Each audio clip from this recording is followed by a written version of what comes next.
thank you very much for this kind introduction. My name is Pavel. Today's presentation is going to be devoted to the chapter that I have co-produced with a colleague from the University of Bournemouth in United Kingdom. We're both based in UK. Philip's background is not in the international politics. He is more of an expert on cultural industries, tourism, so he kind of offered a very interesting perspective on issues of related to the analysis and the study of soft power. In many ways, our collaboration is basically a product of attempt to turn discussion about soft power into even more interdisciplinary field. And I suppose we as a team kind of embodied that notion and the sentiment that basically features in the conversations and discussions about soft power. So in essence, I would like to basically kind of give you a summary of what really we are all about as theorists and conceptualists of soft power. We have been quite extensively inspired by the idea of hybridity, and we'll tell you why that is in a second. And basically, when the opportunity presented itself to contribute to a Routledge Handbook of Soft Power, we had already a kind of fixed idea about what is it we want to do, and the writing process and the current studies that I am particularly producing, studies of soft power statecraft, basically enable us to turn those theoretical ideas into very much empirical ways of making sense of contemporary approaches to soft power statecraft. So in 2020, purely inspired by a single campaign that is actually an ongoing campaign, a British campaign that is called the Great Campaign. We have conducted an investigation, a study into both strategies and tactics of this campaign, and we kind of quickly concluded that this campaign has got so many layers and it's so complex that we kind of need a new way of actually thinking about it. That piece that has been developed in 2000 and published in 2020 in Diplomacy and Statecraft, basically led to development of the idea of soft power statecraft, which we basically approached as a kind of container concept for increasingly complex field. And initially, soft power statecraft for us was nothing else than a participatory conduct of foreign policy issues that was geared towards exerting influence and advancement of state interest through engaging relevant networks, both at home and internationally, mobilizing multiple sources and resources, as well as utilizing older and newer media, and enacting communicative practices such as, but not exclusively, public diplomacy to meet the aims of interdependent domestic and foreign policies. Now, thanks to an extensive conversations with Naren, we have updated this concept, and this is what we have arrived at, having finalized a complex literature review, having done our thinking, and having also reflected on some of the data that we have. So I'm not going to read the updated definition. It's there in the book for you. The definition slightly changes, but basically what we're trying to do in this chapter, and again, as I said, in a kind of ongoing studies of soft power statecraft, is to capture both nuances as well as complexity of increasingly diffused as well as hyper-connected qualities that define contemporary international politics. So the reason we find hybridity as an idea that kind of enables us to bind different aspects of soft power together is because contemporary international politics is, despite the fact that it's often defined, theoretically speaking, by binaries, in reality, those binaries, they don't actually correspond to the shifting realities of what international politics is all about. I'm not talking only here about the relationship between soft and hard power. There are other binaries that obviously the idea of hybridity enables us to challenge and overcome. In some ways, the departure point for our thinking about soft power is the fact that soft power is in the state of flux. And therefore, our theorization enables us to capture this transmogrifying characteristic of soft power that is basically needed in order to appreciate the changing nature of ways in which particularly states exercise it these days. We have also thought about soft power in a very opportunistic way. We have started thinking about soft power as a boundary concept. Boundary concept in a sense that it is a concept that is used and appreciated by not only policymakers and diplomats, but it's also a concept that is appreciated by journalists, by activists, by people in creative industries. And that basically made us think that we need some kind of theoretical mechanism that would enable us to capture ways in which those boundaries between soft power, statecraft, and other fields can be demarcated in a way that is sensitive to institutional and other types of setup, but at the same time, basically in a way that wouldn't allow us or preclude us from cannibalizing it and basically imposing some kind of theoretical notions on otherwise complex reality. We approach soft power as a relational concept that basically moves beyond the relationship between state and non-state actors. We kind of attempt to appreciate the relational dynamic of hybridity by highlighting the virtues of objects and subjects of soft power, by also looking at ways in which marketing content intermingles with contemporary strategies, self-affirmation strategies that are derived from the study of political communications into ways in which soft power is exercised. And as I said, all of this is underpinned and justified with the idea of hyperconnectivity that in essence basically diffuses power and begs questions to actually theorize soft power on a more granulated level. The entire idea, as I said, has been inspired by 2015 campaign, the Great Campaign. Those of you who are not familiar with the campaign, I would very much encourage you to have a look at it, because it was innovative on a number of levels by the virtue of bringing state and non-state actors together, by the virtue of bringing corporate and governmental resources together, by the virtue of innovation in governance of the campaigning effort, as well as media strategies exercise in the delivery of the campaign. The campaign is still going, and I think one of the reasons why the campaign is still going is because it actually embodied this idea of hybridity.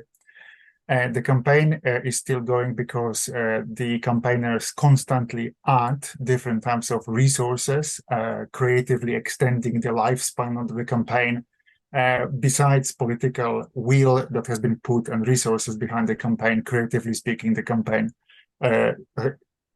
still is perpetuated in public spaces, both in UK and internationally. I appreciate that you may dislike the premise behind the campaign and the messages behind it, but when it comes to thinking about it purely as a design piece of persuasion, I have to say that the campaign has been quite innovative. So in the chapter itself, and again, in our original thinking, we highlight 3 levels of hybridization that we thought that is particularly important to theorizing contemporary soft power statecraft. The first level is the level of the governance, and here what is kind of important to highlight is the interplay between endogenous and exogenous in the dynamic between different exogenous and endogenous factors in the dynamic between state and non-state actors. And this dynamic very frequently creates all sorts of very innovative diplomatic forms that basically go beyond ways in which traditional diplomatic actors operate. That includes, for example, networks that are flags, networks that span across different types of institutions. Another idea that obviously embodies this hybrid logic that we are inspired by is the idea of private-public partnerships that very frequently also offer qualities that basically hybridize modus operandi of traditional state actors as well as private sector actors. Now, what is also kind of important from a perspective of governance, and this is visible in the Great Campaign, but also in a number of other campaigns, is the intermingling and coupling of different types of sources, national sources that are then leveraged as resources into the soft power statecraft. And this is where we basically see another manifestations of hybridization into the statecraft.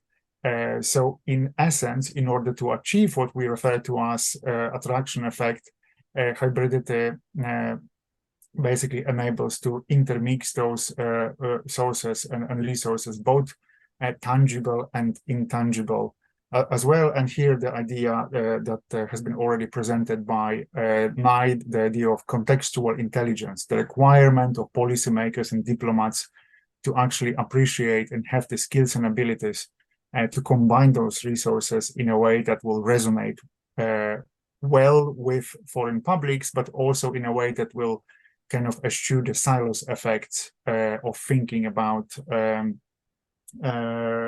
soft power only within the realm of a single policy space is something that we're basically theoretically shooting for in the chapter. Now, the space where we also thought that hybridization is particularly important, and this is another British contribution to the discussion of soft power, is the hybrid media landscape in which contemporary soft power is exercised, and it needs to be therefore delivered in a way that matches the design of this landscape. And scholars from the University of Loughborough came up with this notion of hybrid media landscapes. And we, in our work, basically talk about adjustment strategies of soft power statecraft into this hybrid media landscape. So this is another space, another dimension of soft power statecraft that, in our view, undergoes hybridization simply to match and mirror the contemporary hybrid media landscapes, where the interplay between old, traditional, legacy media strategies and social media strategies in particular, but also other digital media platforms are of particular relevance. So in some ways, we also kind of talk about platformization as a stage of digitalization that happens in the contemporary soft power statecraft. By platformization, we simply means intertwining of the infrastructures of contemporary diplomacies and statecraft with those of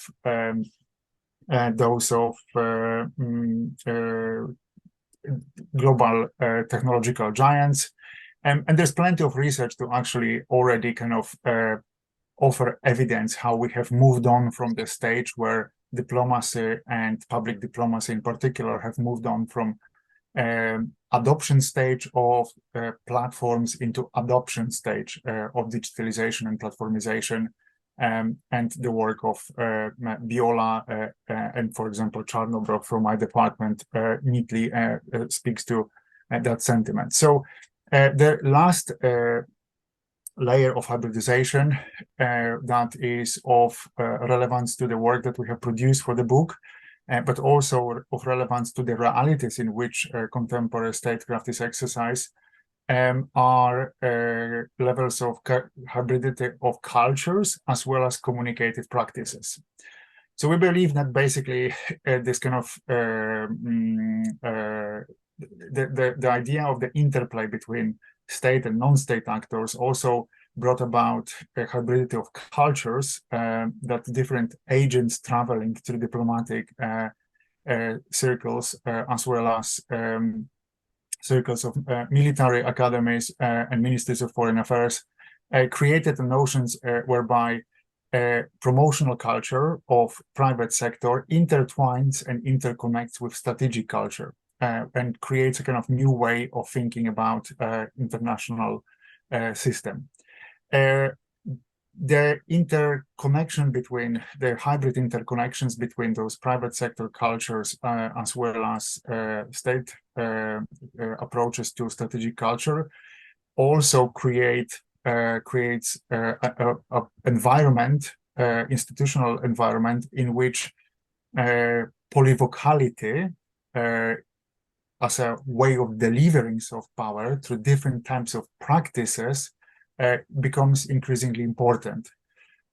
So when you really engage with the scholarship about ways in which persuasive strategies and practices contribute to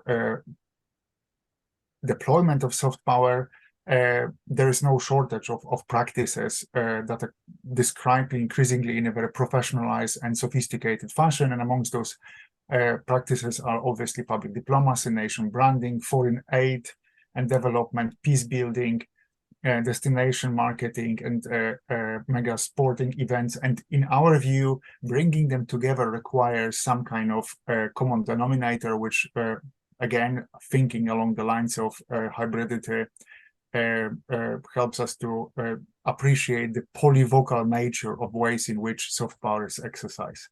And all of this creates a new kind of cultural environment in which hyperconnectivity, particularly defined through the prism of connectivity culture, becomes increasingly important to the ways in which soft power is deployed and exercised. So in essence, what we're trying to do in our work for the book itself, but also in the studies that we're producing at the moment, is that we seek for ways to think about potential of hybridity for theorizing different dimensions of soft power statecraft. We seek for new evidence where this kind of thinking is particularly relevant. And the latest one is, for example, a notion of time and space, and basically thinking beyond ways in which space is imagined through soft power statecraft or in soft power statecraft, where we currently, or I'm currently involved in writing up a study of humanitarian public diplomacy exercised by Poland, in which we're basically trying to bring together the local notion of city diplomacy with public diplomacy. And we basically use the soft power statecraft notion as a way of bringing the two together. So we're trying to think beyond the hybridity of those three dimensions that we presented in a book. We also start paying attention to other dynamics in which hybridity is kind of relevant. For example, civic actors and ways in which they use social media platforms to engage with foreign policy issues. And we basically, in the book itself, kind of put forward a number of questions which we certainly hope that others will find useful. Questions about other types of dimensions along which hybridity can be exploited as a theoretical notion. What exactly is being hybridized, both in terms of political realities, but also what is it we can hybridize as theorists of soft power. What comprises hybrid forms in the context of statecraft, both soft power and hard power, and to what effect is this hybridity basically happening and taking place. So that's basically our contribution. We are, needless to say, open to questions, suggestions, comments. And again, I just wanted to say to Naren and the team behind this quite elaborate Bible of soft power, thank you for invitation and thank you for having us here today.